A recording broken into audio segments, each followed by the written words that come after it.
BJP के आला कमान इतने अनप्रेडिक्टेबल हो गए हैं कि पॉलिटिकल एक्सपर्ट भी किसी तरह का अंदाजा नहीं लगा सकते।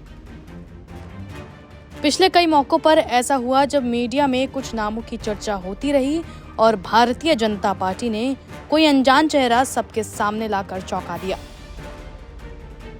दिल्ली में आम आदमी पार्टी को हराकर सत्ता का 27 वर्षों का वनवास खत्म करने के बाद बीजेपी के लिए अब अगली चुनौती मुख्यमंत्री चुनना है।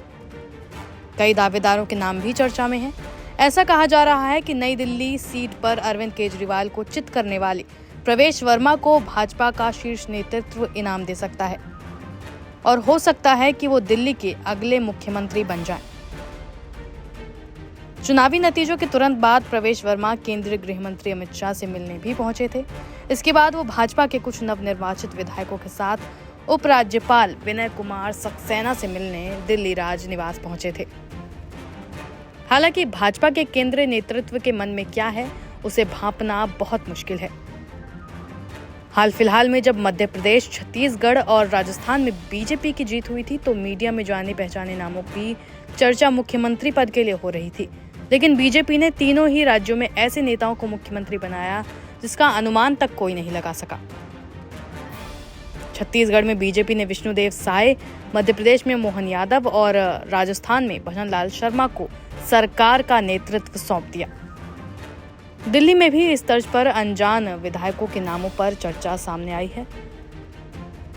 प्रवेश वर्मा के अलावा आरएसएस के खास अजय महावर, पूर्वांचली अभय वर्मा और पंकज सिंह समेत भाजपा के 3 बार के विधायक विजेंद्र गुप्ता, पूर्व एबीवीपी नेता और एनडीएमसी के उपाध्यक्ष सतीश उपाध्याय शामिल हैं। दिल्ली बीजेपी अध्यक्ष वीरेंद्र सचदेवा का नाम भी चर्चा में है। इस बारे में पूछे जाने पर सचदेवा ने कहा कि भाजपा का कोई कार्यकर्ता ही दिल्ली का अगला मुख्यमंत्री होगा और केंद्रीय नेतृत्व इसका फैसला करेगा। इन अनजान नामों में अजय महावर का नाम सबसे ऊपर है। बीजेपी के एक वरिष्ठ नेता ने नाम न छापने की शर्त पर बताया कि पार्टी अजय महावर जैसे किसी लो प्रोफाइल व्यक्ति को भी चुन सकती है। अजय महावर जो गोंडा से जीते हैं और उनकी पृष्ठभूमि आरएसएस की है, वो बनिया समुदाय से भी आते हैं। उन्होंने संगठनात्मक नियुक्तियों पर बड़े पैमाने पर काम किया।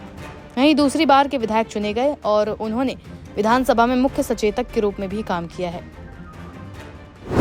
पूर्वांचली पर दाव लगाएगी बीजेपी।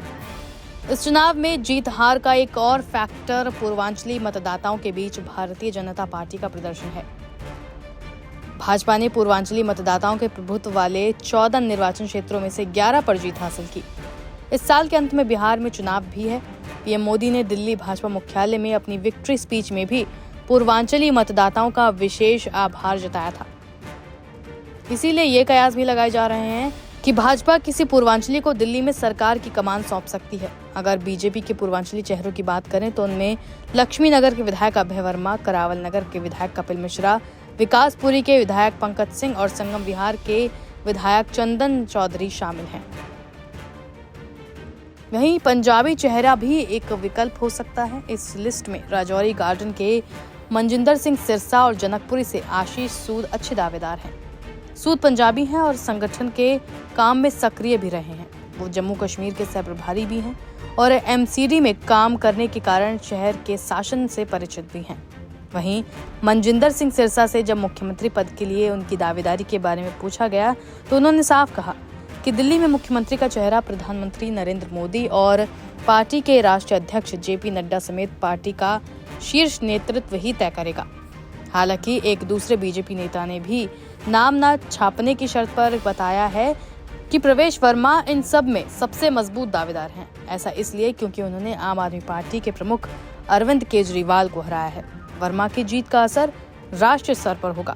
वो एक जाइंट किलर बनकर उभरे हैं और इसीलिए दिल्ली में चुने गए सभी बीजेपी विधायकों में सबसे अलग पहचान रखते हैं।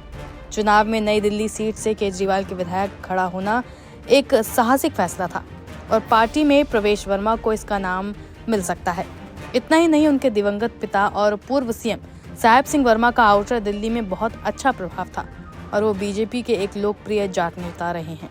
देखिए, मुझे लगता है कि दिल्ली में जो दिल्ली की जनता ने जनादेश दिया है भारतीय जनता पार्टी को, निश्चित तौर से एक बेहतरीन नेतृत्व वाली सरकार होगी और डबल इंजन की सरकार, जो दिल्ली में विकास में कई तरह के रोड़े थे, कई तरह की प्रॉब्लम थी, कई तरह का कंफ्यूजन था, कई तरह का कंट्रडिक्शन था, और जिस तरह से जो पार्टी जो है वो क्रांति से निकली थी और करप्शन में जाकर के फंस गई, तो उसके भी करतूतों को जो है वो करेक्ट करने की जरूरत होगी। वो किसी भी गठबंधन का जो नेतृत्व है, अगर वो संपत्ति के बजाय समस्या बन जाए, एसेट के बजाय जो है वह लाइबिलिटी बन जाए, तो इसी तरह से एक के बाद एक सियासी सुपड़े उनके साफ होते रहेंगे। और जहां तक सवाल है कांग्रेस पार्टी का जो है वो गठबंधन न मिजाज है और न उसका रिवाज है। अब जब किसी पार्टी का गठबंधन करना न मिजाज हो और न रिवाज हो, तो इसी तरह से जो है वो जो गठबंधन के साथी हैं उन पर जो है वो बोझ की तरह वो दिखाई पड़ रहे हैं, और एक के बाद एक जो है वो सारे के सारे उड़नछू होते जा रहे हैं। तो इन गठबंधन के बारे में तो यही कह सकते हैं कि अजीब दास्तां है, ये कहां शुरू कहां खत्म। तो अब शुरू कहां हुई थी कहां खत्म, पहले यूपीए हुआ शुरू, फिर खत्म हो गया, फिर उसके बाद इंडिया बना, वो भी खत्म हो गया, और उसके बाद अब क्या होगा पता नहीं। क्योंकि उनको अगर मोदी जी से तमाम तरह के जो है उनके ऊपर विरोध करते हैं, कटाक्ष करते हैं, उनसे कुछ सीखना चाहिए कि गठबंधन को जो है वो किस तरह से चलाया जा सकता है, गठबंधन के साथियों को किस तरह से साथ लेकर चला जा सकता है। 2014 में पूर्ण बहुमत आया, तब भी गठबंधन को लेकर के सरकार बनी, 19 में पूर्ण बहुमत आया तब भी बनी, 24 में भी गठबंधन के साथ बनी। कांग्रेस को तो अगर ऐसा कहीं गलती से इतना बड़ा प्रचंड बहुमत मिलता तो गठबंधन के लोगों को हाथ से छोड़ो, चिमटे से भी नहीं छूती। हमारे प्रधानमंत्री नरेंद्र मोदी जी ने मुझको ये अवसर दिया था कि मैं नई दिल्ली से चुनाव लड़ूं। ऐसे ही हमारे दिल्ली के सारे विधायक जो बने हैं, नांगलोई से मनोज शौकीन जी, मुंडका से गजेंद्र दराल जी और सारे भारतीय जनता पार्टी के विधायकों को बहुत बहुत बधाई।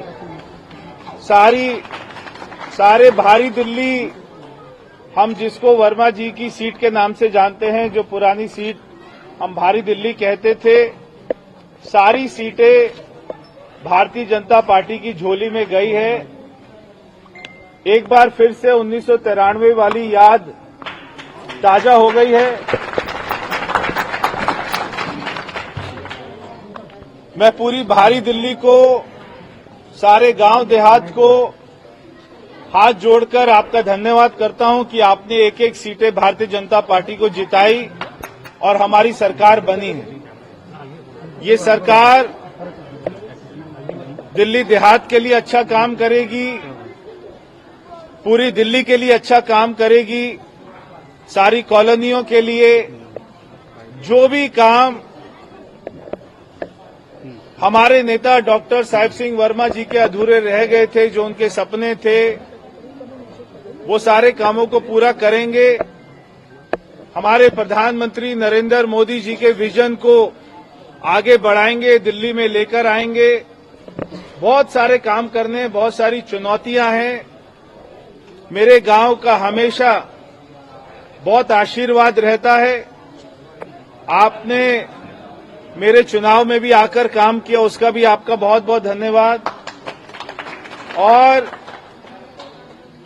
दिल्ली को एक बहुत ही सुंदर राजधानी बनाएंगे, ऐसी राजधानी बनाएंगे जिसको हम सभी पर गर्व हो। आप सभी का बहुत बहुत धन्यवाद। एक बार फिर से हाथ जोड़कर बहुत बहुत प्रणाम।